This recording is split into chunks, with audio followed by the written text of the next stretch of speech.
Hello students. तो CUET exam को लेकर एक बड़ी अपडेट यूजीसी चेयरमैन के थ्रू इंडियन एक्सप्रेस की न्यूज़ में आज आई है, जिसमें बहुत सारे चेंजेस के बारे में बताया गया है। पहले के वीडियो में हमने एक लेटेस्ट इन्फॉर्मेशन का एक शॉर्ट वीडियो बनाया था जो कि ज़्यादा लॉन्ग नहीं था। यहाँ पर हम डिटेल में जानने वाले हैं कि कौन से वो चेंजेस है जो कि इस न्यूज़ के बाद सीयूईटी एग्जाम 2024 की इस एग्जाम में हमें देखने को मिलने वाले हैं।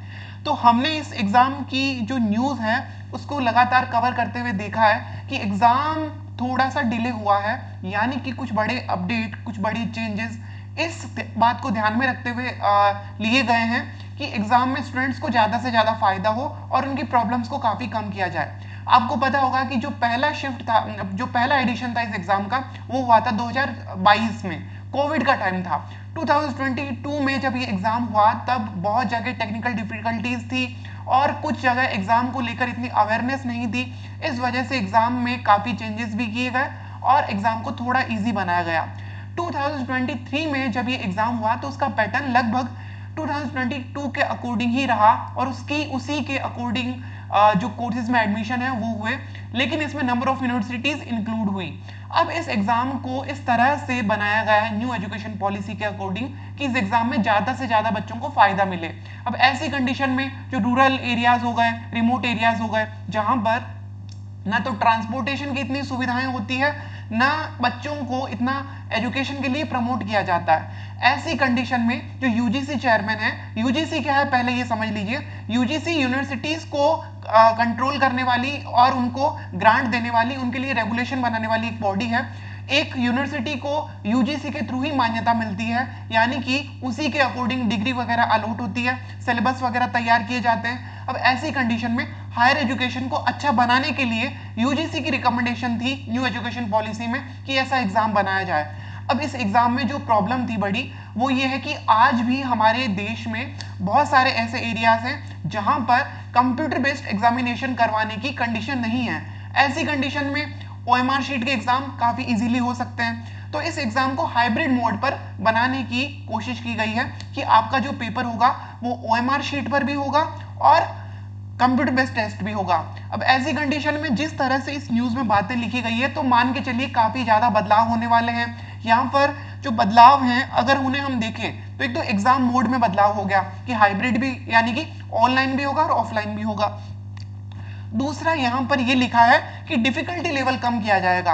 अब डिफिकल्टी लेवल कैसे कम किया जा सकता है? नंबर ऑफ क्वेश्चंस है वो भी कम किए जा सकते हैं, क्वेश्चंस का नेचर है वो भी थोड़ा इजी किया जा सकता है। इसके अलावा बच्चों को और भी बहुत सारे चेंजेस देखने को मिल सकते हैं एग्जाम के जो डिफिकल्टी लेवल है उसको कम करने के लिए। अब यहाँ पर बात आती है हमारी कि जो maximum number of selection of paper है, मैक्सिमम नंबर ऑफ पेपर्स कितने दे सकते हैं। तो पहले 10 का ऑप्शन था।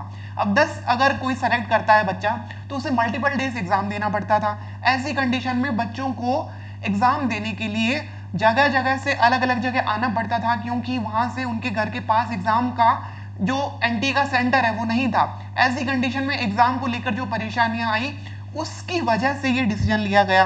अब यहाँ पर लिखा है कि एक दिन में भी एग्जाम कंडक्ट करवाया जा सकता है, ऐसी पूरी कोशिश रहेगी। और मैक्सिमम नंबर ऑफ पेपर जो हैं जितने सेलेक्ट किए जा सकते हैं वो है 10 थे, अब वो 6 कर दिए गए हैं, जिसके अंदर 2 लैंग्वेज पेपर ले सकता है बच्चा, 3 डोमेन सब्जेक्ट ले सकता है और जनरल टेस्ट ले सकता है। अब इसका जो चेंजेस है उनके क्या बदलाव क्यों किए जा रहे हैं, रीजन क्या है ना, why are the changes are made by UGC. Okay, तो यहां पर हमारे सामने ये है कि जो यूजीसी है उसने यहां पर एग्जाम का लोड कम करने की कोशिश की है। बच्चों को जो एग्जाम का स्ट्रेस है उसको कम करना चाहते हैं। और क्या चाहते हैं वो, और वो जो एब्सेंट रहे हैं बच्चे उनका एक एनालिसिस हुआ होगा डेफिनेटली। उन एनालिसिस में ये देखा था कि भाई ज़्यादा जो रूरल एरिया के बच्चे हैं जिनको हम एजुकेशन में इंक्लूड करना चाहते थे, उनके लिए ये एग्जाम, रूरल या रिमोट एरिया जो है, डिप्राइवेशन में जो बच्चे हैं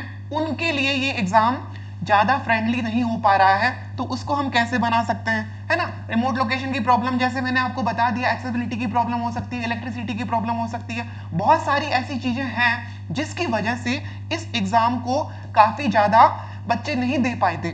अब यहाँ पर मल्टीपल डेज एग्जाम हो रहे हैं, जो सा मैंने बताया कि मल्टीपल एग्जाम होने की वजह से बच्चों को एग्जाम में पढ़ाई करने में भी दिक्कत होती है, उनको आने जाने में भी दिक्कत होती है। यही सारे रीजन थे कि इसकी वजह से ये चेंजेस किए गए हैं। अब इन चेंजेस का क्या प्रभाव पड़ेगा, बच्चों पर क्या इफेक्ट पड़ेगा, आने वाले टाइम में और कौन कौन से चेंजेस आप देख सकते हैं, उनकी हम बात करते हैं। तो university will change the rule. Okay, बहुत सारी ऐसी यूनिवर्सिटीज थी जिनको ये बताया गया था कि भाई मैक्सिमम 10 पेपर ले सकते हैं, तो उन्होंने अलग अलग कोर्सेज के लिए इस तरह से अपनी क्राइटेरिया बनाया था कि बच्चों को बहुत सारे पेपर्स अलग अलग लेने की वजह से कहीं ना कहीं बच्चों को 10 पेपर लेने पड़ते थे। अब जब सिलेक्शन ऑफ पेपर का जो नंबर है वो अगर कम कर दिया गया है, तो यहाँ पर रूल्स चेंज होने की पूरी संभावना है, ताकि ज्यादा से ज्यादा बच्चे अलग अलग यूनिवर्सिटीज में उन 6 पेपर को देकर ही कोर्स में सेलेक्ट हो पाए। और यहाँ पर है एग्जाम पैटर्न है, उसमें ऑब्वियसली कुछ चेंज हो सकता है। अगर एग्जाम का डिफिकल्टी लेवल कम करना है तो जो अभी नंबर ऑफ क्वेश्चन है उससे भी कम हो सकते हैं, क्वेश्चन करने का टाइम है वो भी थोड़ा कम हो जाएगा ताकि एक दिन में एग्जाम हो जाए। और उसके साथ में आपका जो एडमिशन प्रोसेस है, जिसके अंदर आपको पहले ये फॉर्म भरना पड़ता था, उसके बाद एक और नया फॉर्म भरना है, इस तरह से बच्चों को काफी ज्यादा परेशानियां झेलनी पड़ती थी। इस वजह से काफी टाइम भी लगता था और पैसे भी लगते थे। ऐसी कंडीशन में इस एग्जाम को और स्मूथ बनाने के लिए ये चेंजेस आए हैं। आगे और कुछ अपडेट आएगी, उसके बारे में भी हम बात करेंगे। अभी के लिए इस वीडियो में इतना ही, जो कि हमने यहाँ पर जाना कि कौन कौन से चेंजेस नए आए हैं। ओके, और सब्सक्राइब कीजिए इस चैनल को, इस तरह से हम और अपडेट लेकर आते रहेंगे। और आप अगर अपनी CUET की प्रिपरेशन को आसान बनाना चाहते हैं, बूस्ट करना चाहते हैं, तो आप हमारा कोर्स भी ज्वाइन कर सकते हैं। नीचे दिए गए नंबर पर आप कॉल करके अपने कोर्स में एनरोल होकर आप प्रिपरेशन अच्छी करें। All the best for your preparation, best wishes to you.